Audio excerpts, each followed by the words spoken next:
the art of going slow, and why this is so important for anyone who is wanting to alleviate their pain, for anyone who's wanting to live a fulfilled and satisfied life, the art of going slow.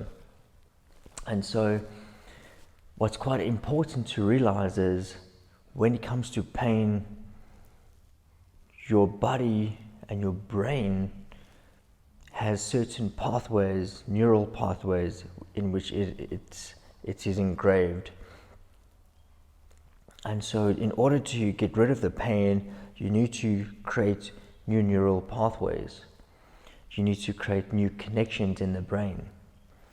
And the only way you can create new connections is if you perceive a change in the body, is if you do something different with the body.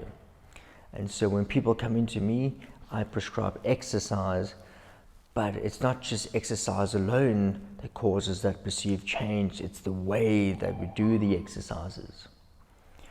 You see, when you go slow, do you have the ability to perceive the change in the body?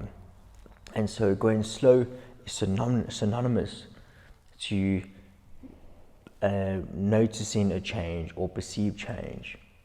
And then as a result, you then create these neural pathways, neural connections, and the ultimate is creating that physical change.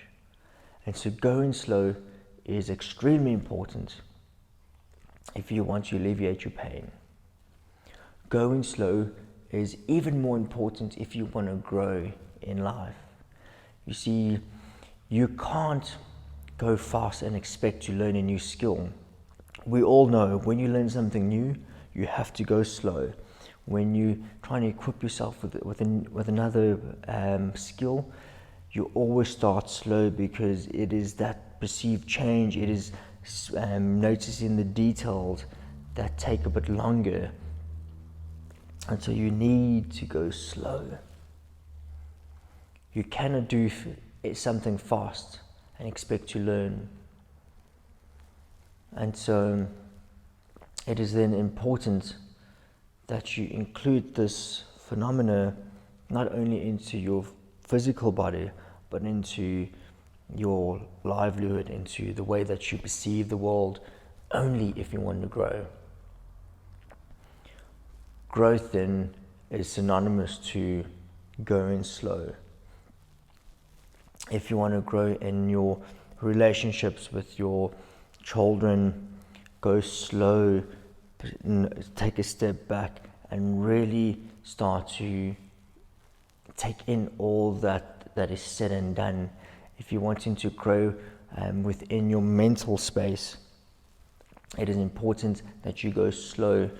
It is important that you really slow down time and you notice the thought patterns. You notice and you become aware of your thinking patterns, what you feel, but go slow. When you're having a good time, we all know the saying, it feels like time flew by the minute you have a good time.